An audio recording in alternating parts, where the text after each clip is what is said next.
it is first practical for the Ohm's law. Ohm's law का जो practical है वो क्लास 10th एंड 12th दोनों में कराया जाता है। देयर आर टू एपरेटर्स, जैसे कि आप देख रहे होंगे अभी आपकी स्क्रीन पर। This is the first arrangement of the apparatus is separate and this is the already arrangmented apparatus। इसमें हमें वायर को ऐड करने की ज़रूरत नहीं है, इसमें आपको केवल स्विचिंग लगाना है और आपका एपरेटस वर्क करना शुरू कर देगा। दो तरह के ओम्स लॉ के एक्सपेरिमेंट होते हैं। एक तो आपको एपरेटस मिल जाता है स्कूल में ही बना बनाया, इसमें कोई वायरिंग करने की ज़रूरत नहीं होती है। एंड अनदर क्लास 12th में मोस्ट प्रोबेबली जो बच्चों को आना चाहिए वो आना चाहिए वायरिंग अरेंजमेंट। हमें क्या प्रैक्टिकल में इंस्ट्रूमेंट्स चाहिए, क्या क्या डिवाइसेस चाहिए, and how can we arrange it with the wire, what is a positive terminal, negative terminal, what is this, what is this, what is this. And ये arrangement हम करते कैसे हैं और इन्हें कैसे यूज़ किया जाता है फॉर परफॉर्मिंग अ प्रैक्टिकल। तो मैं बिल्कुल आपको ज़ीरो लेवल से स्टार्ट करना चाहता हूँ प्रैक्टिकल को। लेट्स सी कि हमारे प्रैक्टिकल की स्टार्टिंग कैसे होती है। आप घर पर बैठकर काफ़ी अच्छे से प्रैक्टिकल को कैसे सीख सकते हैं। तो सबसे पहले आपको ये पता होना चाहिए, आप अपनी कॉपी पेन लेकर अगर बैठेंगे so I think you are learning very best in mode. तो आप प्लीज़ फोकस करिएगा कि आप कॉपी पेन लेके बैठें, केवल मुझे देखें या सुने ना। अगर आप केवल देखेंगे नहीं और कॉपी पेन के साथ अगर आप काम करेंगे तो आपको काफ़ी अच्छे से समझ में आ जाएगी। तो हमारा जो प्रैक्टिकल है बच्चों, वो प्रैक्टिकल है to study current voltage relationship for a metallic conductor and find out its resistance. हम V और I का रिलेशनशिप से किसी भी कंडक्टर की रेजिस्टेंस निकाल सकते हैं। कंडक्टर मीन्स कोई भी वायर हो सकता है हमारे पास, कोई भी किसी भी तरह के मेटल का वायर, कॉन्स्टेंटन का वायर हो सकता है, कॉपर वायर हो सकता है, अनदर कोई भी वायर है हमारे पास, किसी भी मेटल कंडक्टर का वायर है, उसका रेजिस्टेंस वी आई रिलेशनशिप से, पोटेंशियल और करंट के रिलेशनशिप से निकाल लेते हैं। ओम्स लॉ का जो प्रिंसिपल है वो कहता क्या है, आप सभी को पता है कि V प्रोपोर्शनल I होता है। जैसे सर्किट में आप वोल्टेज को इंक्रीज करते हैं उसी के अकॉर्डिंगली करंट भी इंक्रीज होना स्टार्ट हो जाता है। As you increase the voltage then current is in same proportion. तो V is equals to I R एक रिलेशनशिप बन के आता है। और अगर आप रेजिस्टेंस निकालना चाहते हैं then you find V upon I। तो हमें V की रीडिंग चाहिए, I की रीडिंग चाहिए। फिर हम एक सर्किट को प्रिपेयर करते हैं, सर्किट डायग्राम हमें समझ में आना चाहिए कम्प्लीटली, वो मैं अभी आपको समझाऊंगा।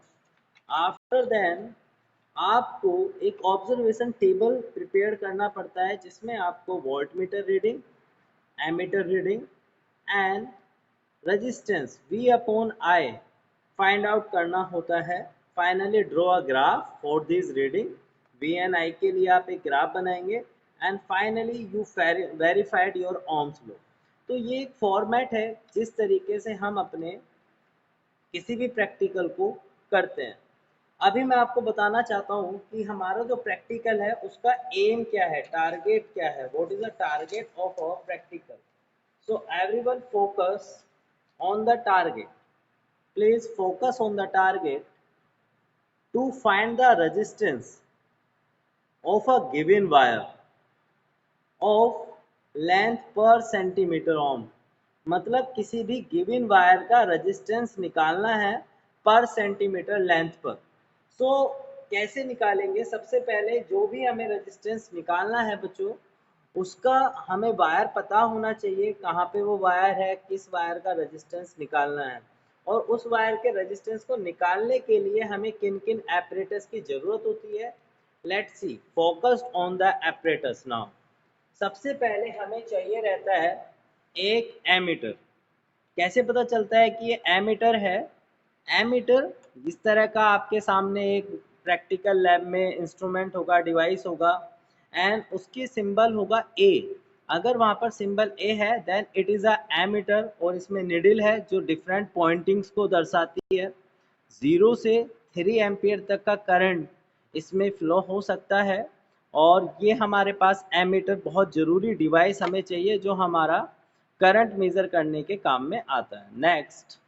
नेक्स्ट डिवाइस जो हमें चाहिए that means voltmeter, which is very most important device for the Ohm's law। 0 to 3 volt इसकी अपनी रेंज है और इसमें हम वोल्ट मीटर के रीडिंग को कैलकुलेट करेंगे। That is very most important device जिसमें हम किसी भी वायर के पोटेंशियल को मेज़र कर सकते हैं। जो क्लास 12th में हम पोटेंशियल पढ़ते हैं, ये वो पोटेंशियल मीटर है जिससे हम पोटेंशियल रीडिंग ले सकते हैं for calculating the resistance of a wire. किसी भी वायर का रेजिस्टेंस निकालने के लिए वोल्ट मीटर की रीडिंग इसी डिवाइस से ली जाती है। नेक्स्ट, आपके पास होना चाहिए एक रियोस्टेट। रियोस्टेट को ध्यान से देखिए बच्चों, फोकस्डली देखिएगा। यहाँ पर आपके पास एक पॉइंट ये है, यहाँ पर एक पॉइंट है ये वाला, एक पॉइंट यहाँ पर है, आप अगर देख पा रहे हैं, और एक पॉइंट ये है फाइनल। हमारे कनेक्शन कैसे होते हैं, ये ऊपर शिफ्टेड की है, हम इसे शिफ्ट करते हैं तो इससे होता क्या है, इससे हम जब सर्किट में कनेक्ट कर देते हैं तो हम ये वेरिएबल रजिस्टर कहलाता है। ये क्या कहलाता है? Variable resistor. Rheostat is a variable resistor. ये जो इस पे वायरिंग है, ये मूविंग कॉइल्स बनाई जाती हैं। कॉइल कैसे बनाते हैं, आपने क्लास 10th में पढ़ा होगा। When the wire is turn up on a metal, जब किसी मेटल पर वायर को टर्न करके चढ़ा दिया जाता है and current will be flowing, और उसमें जब करंट को फ्लो कराते हैं तो उसमें अपने आप रेजिस्टेंस इंड्यूस हो जाता है।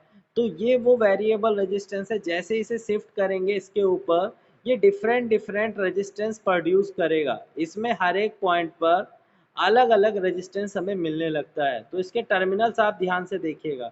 जब हम इसमें वायरिंग करेंगे तो एक वायर को तो इन दोनों में से किसी पे जोड़ देंगे और दूसरे वायर को यहाँ पे जोड़ेंगे। जो भी यहाँ से हम करंट लेंगे उसकी सीधा आउटपुट यहाँ पर जाएगा। तो इन दोनों में से किसी भी एक टर्मिनल पे वायर को ऐड करेंगे और यहाँ पर। तो पहले तो आपको ये इंस्ट्रूमेंट ध्यान रखने हैं। अभी तक आपको पता चला है कि हमारे पास एमीटर होता है, आपको पता चल गया कि हमें वोल्ट मीटर की ज़रूरत होती है, वोल्ट मीटर के बाद रियोस्टेट चाहिए, और इस सारे कनेक्शन को कंप्लीट करने के लिए हमें एक डीसी वायर की ज़रूरत होती है। This is a DC wire, direct current of wire. ये हमें कनेक्शन बनाने पड़ते हैं और बिना बैटरी एलिमिनेटर या बिना पोटेंशियल सोर्स के ये कनेक्शन नहीं हो सकता। This is a battery eliminator. कोई भी आपसे पूछ सकता है कि what is a battery eliminator, battery eliminator क्या होता है, सो यू कैन से आप कह सकते हैं what battery eliminator is a device which change the high AC current into the DC, high AC voltage into the DC, जो ये alternating current को डीसी करंट में कन्वर्ट कर देता है। हाई एसी इसमें आता है, हाई अल्टरनेटिंग करंट इसमें आता है।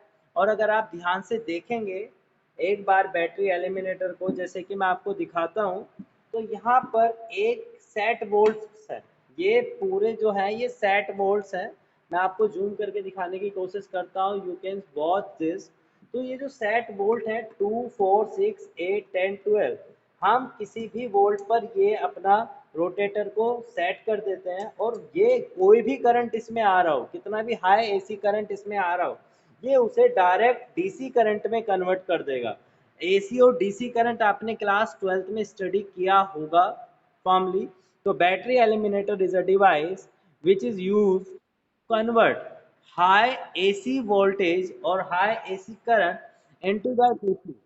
Yes, good morning. Please listen to me very carefully. So battery eliminator एक ऐसा डिवाइस है जो हाई एसी को लो डीसी में कन्वर्ट कर देता है according to the set mode. Yeah, don't worry. I record the video for yours. You can watch and personally contact to me for confirmation. So अभी प्रैक्टिकल के बारे में मैंने जो आपको बताया, केवल इंस्ट्रूमेंटल नॉलेज के बारे में मैंने आपको बताया है।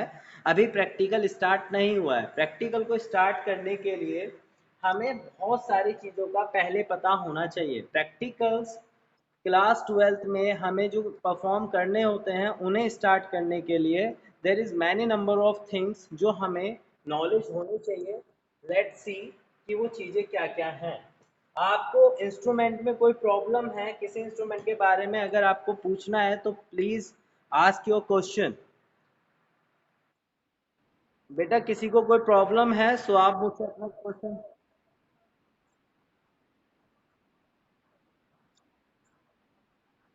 Battery eliminator is a device which is used to convert high AC into low DC। जो high AC को low DC में convert कर देता है, high alternating current को low direct current में convert कर देता है, जैसे कि sorry, that is the battery eliminator। This is battery eliminator,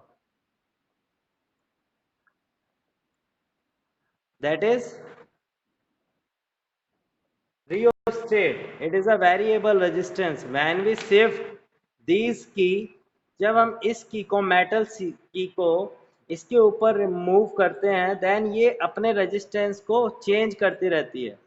जैसे जैसे ये शिफ्ट होगा इसके ऊपर तो इससे रेजिस्टेंस चेंज होगा, जिससे वोल्ट मीटर और एमीटर के अंदर डिफरेंट रीडिंग हमें मिलेंगी।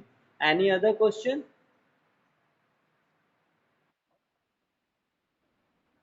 ब्लू वाला it is a another apparatus which is already connected with all the arrangements। इसमें हमें अलग अलग से वायर को ऐड करके कनेक्ट करना पड़ता है।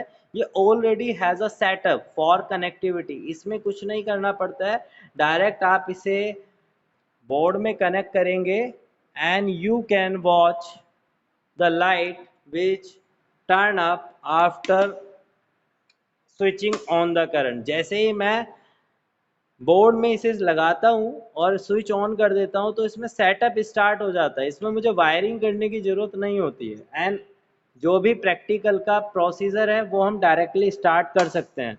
ये क्लास 10th में यूज़फुल होता है बच्चों को सिखाने के लिए। The relationship between V and I, V और आई का रिलेशनशिप सिखाने के लिए directly without using the connecting wire हम डायरेक्टली कनेक्ट कर सकते हैं बच्चों को without using the any DC wire for calculating the device। Now start। So अभी हम स्टार्ट करें आगे का procedure. Any other question from any student? या please tell me any other question from any student. I am waiting for your question. There is no question. सभी बच्चों को confirm है, सभी डिवाइसेस के बारे में क्लियर है। नाउ अब हमें बहुत छोटी सी नॉलेज को एक बार जानना पड़ेगा। So please see very carefully what is this.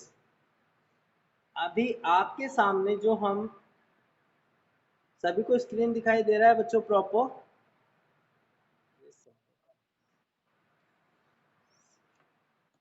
1 second, wait, focus on the paper, focus on the paper। Everyone see very carefully what is a paper saw। मैंने पेपर पे आपको दिखाने की कोशिश की है कि प्रैक्टिकल को करने से पहले एक बहुत छोटे से कॉन्सेप्ट की ज़रूरत होती है जो हमें सभी को आना चाहिए। That is a least count value. Least count value जब तक आप मेजर नहीं कर पाएंगे, if you can't be able to measure the least count value of the ammeter and volt meter, अगर आप एमीटर और वोल्ट मीटर के लीस्ट काउंट वैल्यू ही नहीं निकाल पाएंगे देन आप इस प्रैक्टिकल को परफॉर्म नहीं कर पाएंगे। So number 1, least count value of volt meter. See कैसे निकालते हैं किसी भी इंस्ट्रूमेंट की लीस्ट काउंट वैल्यू को। जब आपको ये क्लियर हो जाए प्लीज कंफर्म में। सी वेरी केयरफुली, यहाँ पर देखिएगा ध्यान से। It is a volt meter. सभी को दिखाई दे पा रहा है? सभी क्लियरली देख पा रहे हैं? सी समझिए कैसे लीस्ट काउंट निकालते हैं। इसकी मिनिमम रेंज जो है दैट इज 0 वोल्ट पर हमारा एमीटर वोल्ट मीटर काम कर रहा है एंड हायर रेंज है 3 वोल्ट। तो 0 से 3 इसकी मिनिमम एंड हायर रीडिंग हो जाती है। अगर हम फर्स्ट डिवीजन को ध्यान से देखेंगे, फर्स्ट डिवीजन को, जो फर्स्ट डिवीजन आता है 0 से 0.5 के लिए फर्स्ट डिवीजन आता है। और फर्स्ट डिवीजन के अंदर बहुत फोकसली देखिएगा, बहुत फोकसली समझिएगा। फर्स्ट डिवीजन के अंदर 0 से 0.5 के अंदर टोटल डिवीजन है 10। कितने डिवीजन है बच्चों 0 से 0.5 में? कितने डिवीजन है? 10 डिवीजन। तो मिनिमम रीडिंग हो जाती है फर्स्ट डिवीजन के लिए 0 और फाइनल रीडिंग हो जाती है फर्स्ट डिवीजन के लिए 0.5। Have you any doubt?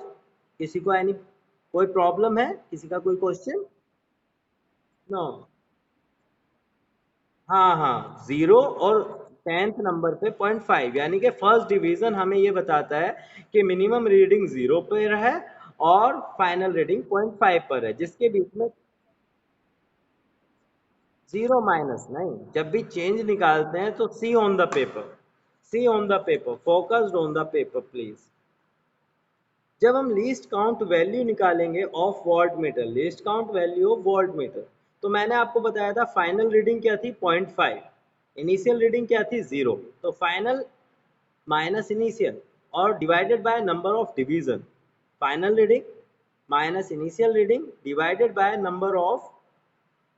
number of division. So you can see 0.5 divided by 10, then finally we can find 0.05 volt is a least count value of each division in a voltmeter। Voltmeter के अंदर आप देख सकते हैं कि एक division की जो वैल्यू है, एक डिवीजन की वैल्यू 0 से एक कॉलम अगर हमारी निडल वर्क करती है, 0 से एक कॉलम पर अगर निडल जाती है, देन हमारी जो रीडिंग आएगी that is 0.05। Any question? Any question from any student? No. So you can find the least count of volt meter, least count निकाल पाएंगे? Okay, same here. अगर मेरे पास if I have this ammeter, is I have this ammeter, so can we calculate the least count value of this ammeter? Yes, please tell me। क्या मुझे बच्चे बता पाएंगे कि इस एमीटर की लीस्ट काउंट वैल्यू क्या है बच्चों? Please tell me what is the least count value of this ammeter? 0। 0.05 is correct answer। Least count, least count value होती है reading for each division. Least count value का meaning होता है reading for each division. 0 से अगर हमारी reading एक column पे वर्क करती है तो वो रीडिंग कितनी होगी? Final division value, initial division value upon number of division. तो 0.5 माइनस 0 डिवाइडेड बाय 10, तो ईच डिवीजन इज 0.05। यहाँ तक क्लियर हुआ? 0.05। तो अगर हमारी निडल एक कॉलम वर्क करती है तो उस पे रीडिंग आएगी 0.05। करेक्ट बच्चों, समझ में आया यहाँ तक? नाउ, नाउ तो यहाँ पर हम सबसे पहले लीस्ट काउंट निकाल लेते हैं, least count of volt meter and least count of ammeter. यहाँ तक प्रॉब्लम है किसी को बच्चों?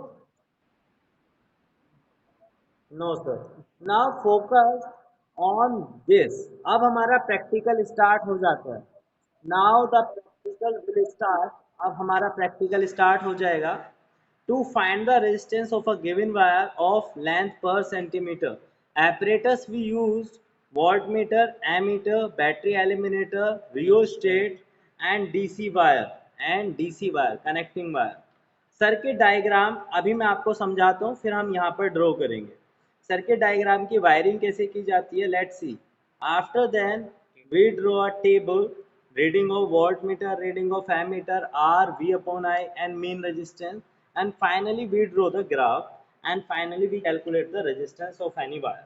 अब आपको सीखना है, अब आपको सीखना है how can we connecting the circuit diagram. अब इन डिवाइसेस को हम कैसे कनेक्ट करते हैं प्रॉपरली। अगर किसी भी बच्चे के साथ कोई भी कंफ्यूजन होता है समझने में, then ask your question properly, ask your question properly without any hesitation. हाँ प्लीज।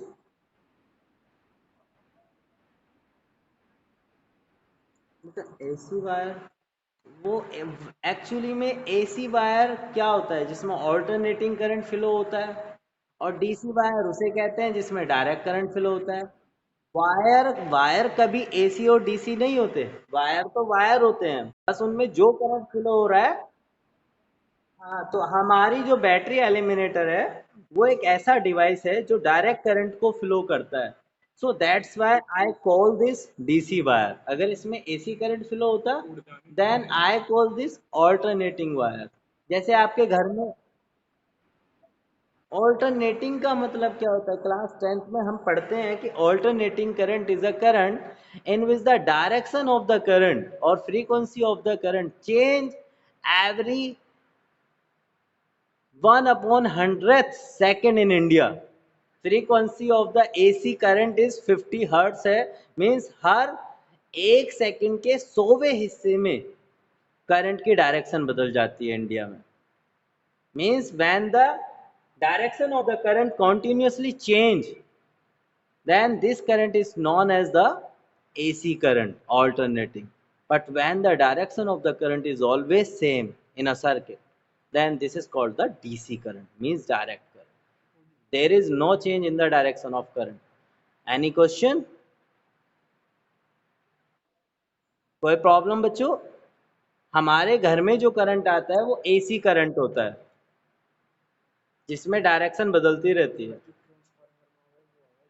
और जो ट्रांसफॉर्मर में करंट आता है दैट मीन्स वो डायरेक्ट सप्लाई है, वो डायरेक्ट करंट होता है।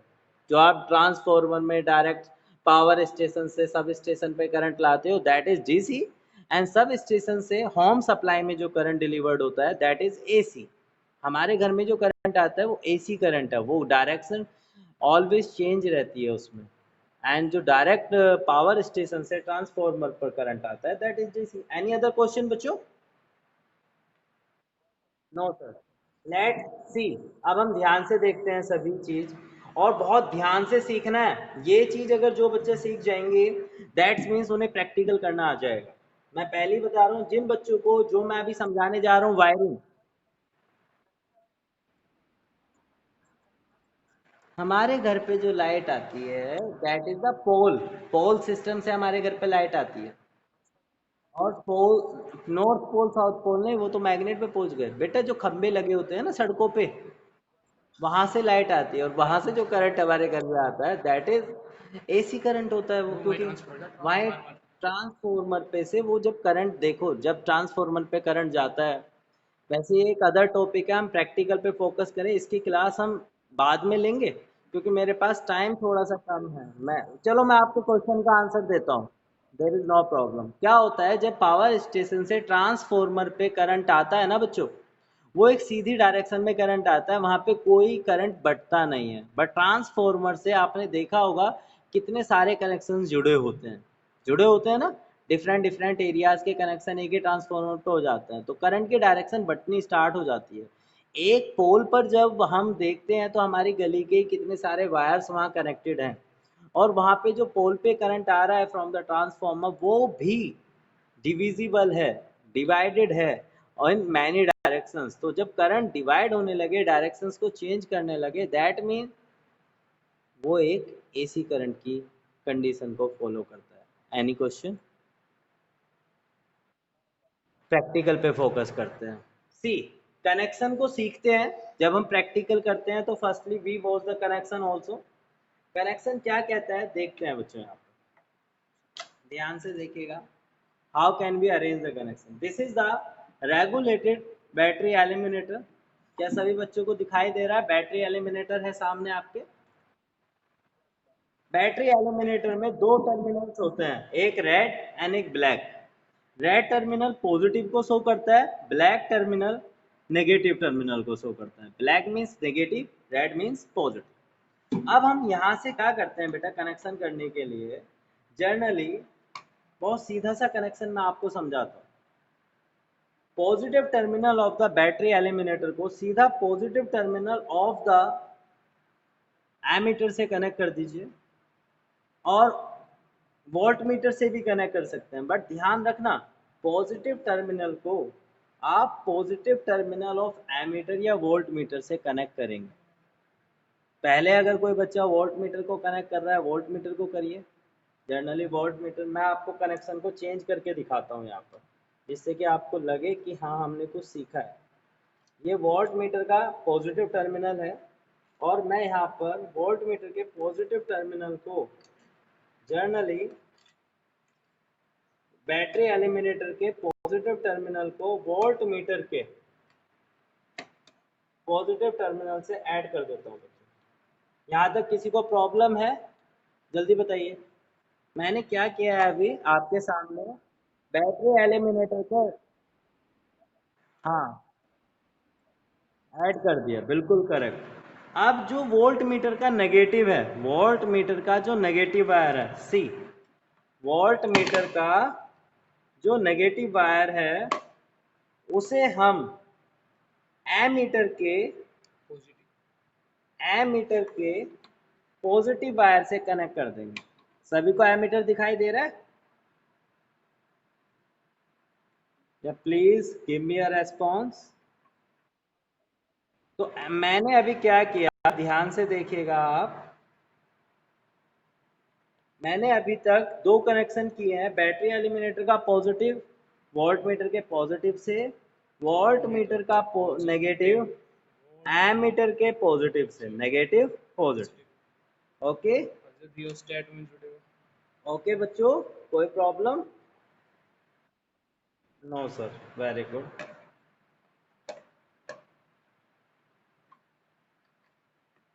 अब एमीटर का जो नेगेटिव है वो रियोस्टेट के, अब रियोस्टेट के किसी भी टर्मिनल में जोड़ दो। ये नीचे आपने, मैंने बताया था ना, दो पॉइंटर्स होते हैं, दो पॉइंटर्स होते हैं, इनमें से किसी भी एक पॉइंटर पर आप जोड़ दो।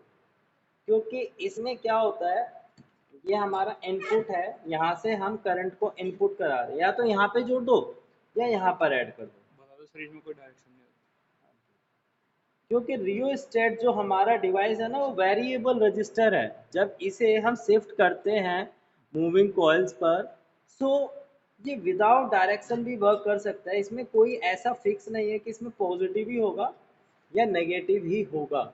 आप यहाँ पर एक कनेक्शन दे दो। यस, आप ध्यान से देखो बेटा, जब हमने एमीटर के नेगेटिव को रियोस्टेट से कनेक्ट कर दिया, अब रियोस्टेट का दूसरा टर्मिनल ये वाला वॉज दिस, यहाँ पर जो है ये आउटपुट को शो करेगा और ये आउटपुट हम बैटरी एलिमिनेटर को देंगे। फाइनली बैटरी एलिमिनेटर का फाइनल टर्मिनल जो है आपके साथ वो कनेक्ट हो जाएगा। आप कनेक्शन को सीख लीजिए ध्यान से। अब जो रियोस्टेट का अनदर टर्मिनल था वो हमने बैटरी एलिमिनेटर के नेगेटिव पॉइंट से कनेक्ट कर दिया। एनी अदर प्रॉब्लम बच्चों? किसी को भी कोई कंफ्यूजन है इस सर्किटिंग में? जल्दी बताइए। आपके सामने पूरा सर्किटिंग बना हुआ है इंडिपेंडेंटली। किसी को कोई भी प्रॉब्लम है इस डिवाइस में, इस सिस्टम में? So please tell me. पहले देखो बैटरी एलिमिनेटर आया, वॉज दिस, ध्यान से वॉच करो, फिर मैं फाइनली रीडिंग का सिस्टम आपको बताता हूँ।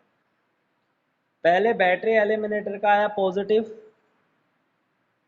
वोल्ट मीटर के पॉजिटिव से। Any doubt?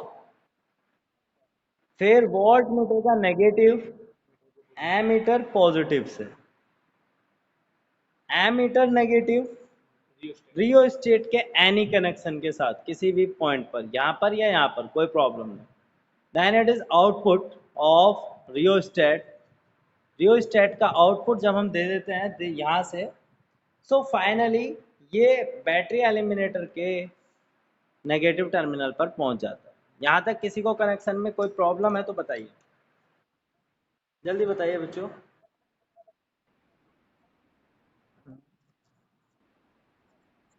हाँ हाँ, जो रियोस्टेट का फाइनल टर्मिनल है that is connected with the eliminator negative.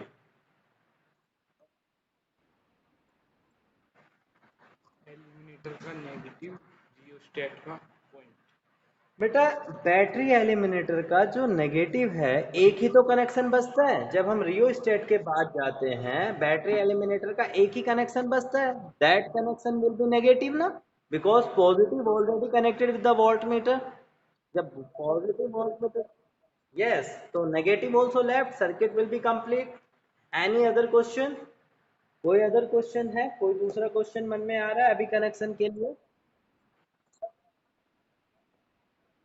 Battery, battery का नेगेटिव बताया तो रियो स्टेट के आउटपुट के साथ कनेक्ट हो गया। अब हम जिस वायर का रेजिस्टेंस निकालना चाहते हैं फाइनली, वो हम एक वायर ले लेते हैं। और क्योंकि हमारा क्लास 12th में जो प्रैक्टिकल है, वो प्रैक्टिकल है कि फाइंड द रेजिस्टेंस पर सेंटीमीटर ऑफ वायर, पर सेंटीमीटर वायर का रेजिस्टेंस। तो हमें इस वायर की लेंथ भी पता होनी चाहिए, बट लेट्स सी, लेंथ बाद में मेजर करेंगे, पहले प्रैक्टिकल के रीडिंग को देखते हैं। तो इस वायर के रेजिस्टेंस को वोल्ट मीटर में पैरेलली जोड़ दिया जाता है। जिस भी वायर का रेजिस्टेंस आपको कैलकुलेट करना है, उसे वोल्ट मीटर में पैरेलली जोड़ दो आप। वोल्ट मीटर में आप उसे पैरेलली जोड़ दो। जब हम जिस वायर का रेजिस्टेंस निकालना है उसे पैरेलल ही वोल्ट मीटर में जोड़ देते हैं, तो हमारा फाइनली सर्किट कंप्लीट हो जाता है। ये वायर का रेजिस्टेंस निकालना है और ये वोल्ट मीटर में डायरेक्टली पैरेलल कनेक्शन के साथ जोड़ दिया गया है। यहाँ तक एनी अदर क्वेश्चन? किसी को कोई doubt? How can we connection with the wires? तो मुझसे प्लीज पूछ सकते हैं बच्चे। No, finally we take the readings. Reading लेने के लिए बहुत सिंपल है। बैटरी एलिमिनेटर को आप बोर्ड के साथ कनेक्ट कर देंगे, बोर्ड का स्विच ऑन करेंगे, एंड बैटरी एलिमिनेटर में ऑन ऑफ स्विच लगा होता है। जैसे ही आप बैटरी एलिमिनेटर के ऑन ऑफ स्विच को कनेक्ट करेंगे, लेट्स सी क्या होगा। आप ध्यान से देखिएगा, there is a red bulb glow. वहां पे रेड बल्ब स्टार्ट हो गया। से यस और नो? से यस और नो बच्चों? अब मैं देखता हूँ जो मैंने सर्किटिंग किया है, क्या वो करेक्ट है, क्या उसके साथ कोई रीडिंग चेंज होती भी है, या हमारा सर्किट गलत काम कर रहा है। तो कैसे पता चलेगा कि क्या रीडिंग चेंज होती है या नहीं? सबसे पहले मैं यहाँ पर बैटरी एलिमिनेटर में एक वोल्टेज को सेट कर देता हूँ। यहाँ पर लिखा है 2, 4, 6, 8, 10, 12। तो एक वोल्टेज को सेट कर दिया, सपोज 2 वोल्ट। डीसी वोल्ट मैंने जो भी एसी करंट आ रहा है, मैंने बैटरी एलिमिनेटर से सेट कर दिया है वोल्टेज 2 वोल्ट्स। तो अब हमारे पास 2 वोल्ट का डीसी करंट फ्लो होगा हमारे सर्किट में, एंड वेट एंड वॉच कि क्या रीडिंग्स में कोई चेंजेस आते हैं। तो जैसे ही 2 वोल्ट का करंट स्टार्ट हो जाता है बच्चों, सी, मैं क्या करता हूँ, ध्यान से देखिएगा बच्चों। ये मेरे हाथ रियो स्टेट पर प्लेस्ड है, मेरा हाथ रियो स्टेट पर प्लेस्ड है। और जैसे ही मैं रियो स्टेट को मूव करता हूँ, तो the reading and needle of the ammeter and volt meter also change. क्या वायर को डिफ्लेक्ट होते हुए देख पा रहे हो? निडल को डिफ्लेक्ट होते हुए देख पा रहे हो? नहीं दिख रहा है? एमीटर में फोकस करो, एमीटर में फोकस करो। बोलो बच्चों, ध्यान से देखो। बेटा अभी pixel of the camera is not so powerful, but I send you the proper video how can this deflection show. मैं आपके प्रैक्टिकल की एक प्रॉपर अनदर वीडियो भी जनरेट हो रही है, जो आपको मिल जाएगी। आप अभी मेरी बातों पे ध्यान से देखने की कोशिश करें। जैसे ही मैं रेजिस्टेंस को मतलब बदलता हूँ by the help of rheostat, तो वैसे ही needle of the ammeter and the volt meter will be deflected. आप एमीटर में देख भी सकते हैं क्या चेंजेस शो हो रहे हैं। निडल ऑफ एमीटर, देखो ध्यान से, सी सी सी, हाँ ध्यान से अभी आप देखिएगा, ध्यान से, मैं अभी आपको प्रॉपर वॉच कर रहा हूँ। आप देखिए निडल पहले राइट डिफ्लेक्शन शो करती है एंड फाइनली, हाँ फाइनली लेफ्ट हैंड पर शो आ जाता है। ओके। हाँ, अभी क्या है, वोल्ट मीटर में भी इसके रेस्पेक्टिवली चेंजेस आते हैं। जब हम रियो स्टेट में चेंजेस करते हैं then volt meter also show their deflections. अब फाइनली ये हमें यहाँ से जो डिफ्लेक्शंस हैं उनकी रीडिंग नोट करनी है। डिफरेंट वोल्टेज पर डिफरेंट करंट को हमें नोट करना है। अब एक कॉलम ऑफ डिफ्लेक्शन जो होता है निडल का दैट इज 0.05। तो जैसे जैसे निडल डिफ्लेक्ट करेगी बच्चों वैसे वैसे ही हमारा पोटेंशियल और एमीटर के रीडिंग अलग अलग तरीके से हम नोट कर लेंगे। So we draw the graph for this reading. अब देखिएगा फाइनली एक हमारा ये apparatus है। मैं आपको ये सिखा देता हूँ कि कैसे रीडिंग ली जाती है इस apparatus से। सो आपको पैरेलली रीडिंग लेना, क्योंकि इसमें ऑलरेडी कनेक्शंस है, हमने कनेक्शन सीख लिए हैं। अब हम रीडिंग लेना सीखते हैं। जैसे ही हम स्विच ऑन करते हैं ये ऑलरेडी रियोस्टेट इसमें इनबिल्ट आता है बच्चों। ये मार्केट से ओम्स लॉ apparatus मिलता है, इसमें रियोस्टेट इनबिल्ट आता है। All the connection properly connected, this is a resistance also connected, this is a milli ampere meter and volt meter. All the connection volt metre के साथ इन्होंने resistance जोड़ा हुआ है ना parallel combination. This is a voltmeter and connected with the ammeter. This is rheostat and already connected with the battery. So अब हम यहाँ पर डायरेक्ट रीडिंग ले सकते हैं। सी वेरी केयरफुली, जैसे ही मैं रियोस्टेट को मूव ऑन करता हूँ तो needle of volt meter and needle of ammeter from their original position also change the deflection. क्या सभी देख पा रहे हैं बच्चों? बोलो जल्दी। जैसे ही मैं यहाँ पर रिफ्लेक्शन दिखाता हूँ अब आप रीडिंग लेना सीखिए। अब आप रीडिंग लेना सीखिए फाइनली कैसे हम लोग रीडिंग ले सकते हैं एपरेटस में।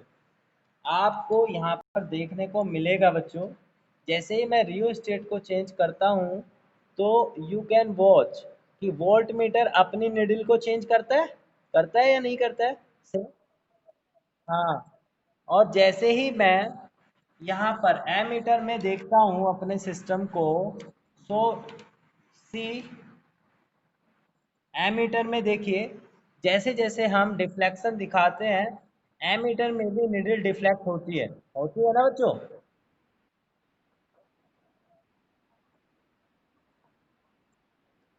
That is a Ohm's law. That is a Ohm's law. As we increase the voltage, then increase the current. As we decrease the voltage, then decrease the current.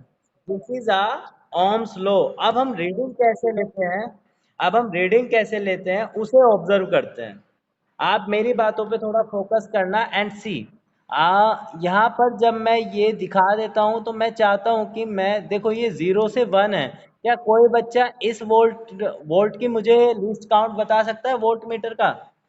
Any other student कोई भी मुझे list count find करके बता सकता है volt meter?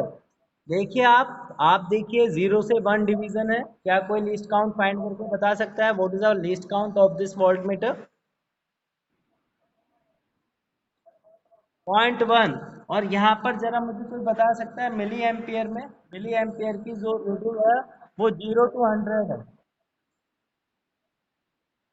हाँ, 0 to 100 milli ampere का first division है। क्या कोई मुझे इसकी लिस्ट काउंट बता सकता है? बेटा मिली एम्पियर मीटर में जो डिवीजन है first division that is 0 to 100। क्या कोई मुझे इसकी लिस्ट काउंट बता सकता है मिली एम्पियर मीटर की?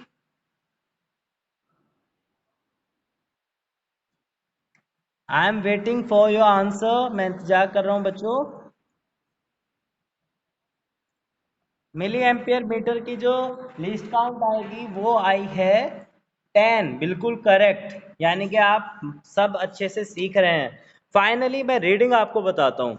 देखो जब मैं यहाँ चेक करता हूँ तो मेरी फर्स्ट रीडिंग आती है कि वोल्ट मीटर में जब मैं देखता हूँ तो मेरा ये पॉइंटर है 4th नंबर पर, यानी कि इसकी जो अपनी वैल्यू है 0.4 वोल्ट है, 0.4। और जब मैं यहाँ पर रीडिंग देखता हूँ तो ये भी 4th नंबर पर है, यानी कि एक डिवीजन है यहाँ पर 10 का, तो 4 डिवीजन हो जाएंगे 40 के। तो मेरी जो फर्स्ट रीडिंग आएगी बच्चों, मेरी जो फर्स्ट रीडिंग आएगी सी, मेरी यहाँ पर जो फर्स्ट रीडिंग आ रही है, मैं यहाँ पे नोट कर लेता हूँ, सभी बच्चे ध्यान से देखेंगे।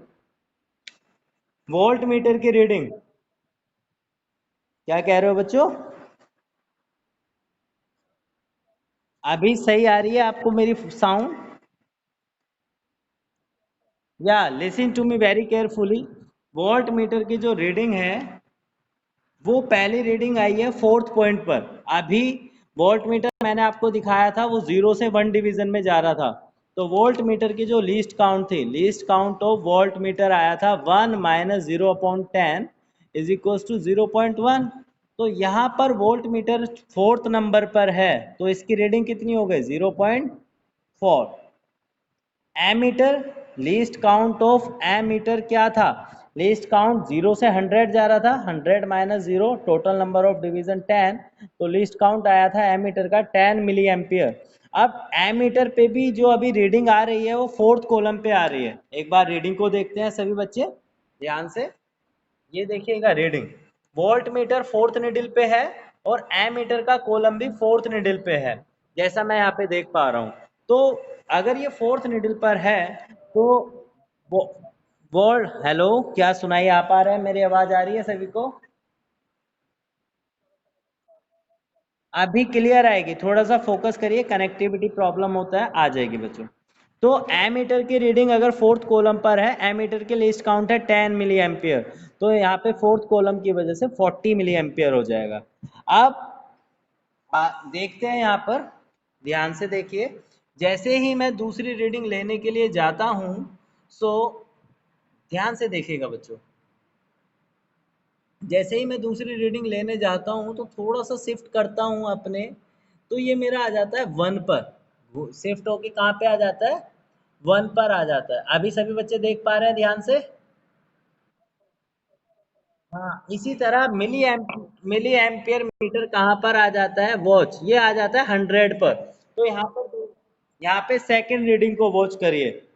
Second reading is volt meter आया था 1 पे, 1.0 वोल्ट, और एमीटर रीडिंग आई थी 100 मिली एम्पियर। थर्ड रीडिंग लेते हैं, यहाँ पर आ जाइए। थर्ड रीडिंग लेते हैं हम, यहाँ पर कैसे? जैसे ही मैं थोड़ा सा और शिफ्ट करता हूँ, ये आ जाता है 1.5 पर। कहाँ आ जाता है बच्चों? 1.5। अब यहाँ पर देखिए, मिली एम्पियर मीटर में जो रीडिंग आती है वो 100 और 200 के बीच में, यानी कि 150, यानी कि वोल्ट मीटर पे आया 1.5 और ये आया 150। फाइनली यही हमारी रीडिंग्स होती हैं जो हम कैलकुलेट करते हैं, मिनिमम फॉर रीडिंग। इसी तरह मैं देख पा रहा हूँ, जैसे मेरा 2.0 आता है वो 200 मिली एम्पियर देने लगता है। तो फाइनली इस तरीके से हम अपनी एमीटर और वोल्ट मीटर की रीडिंग निकालते हैं। यहाँ पर हम इन्हें कैलकुलेट कर लेते हैं V अपॉन आई से, 0.4/40। तो ये हमारी कैलकुलेशन बन जाती है यहाँ पर, जैसे हमारे डिफरेंट डिफरेंट रीडिंग्स हैं हम ले पा रहे हैं, तो उसी हिसाब से डिवाइड करके total R1 R2 R3 R4 4 readings, and finally draw a graph and calculate the calculation. किसी बच्चे को कोई भी प्रॉब्लम होती है कैलकुलेशन करने में, ग्राफ प्लॉट करने में, graph always be a straight line.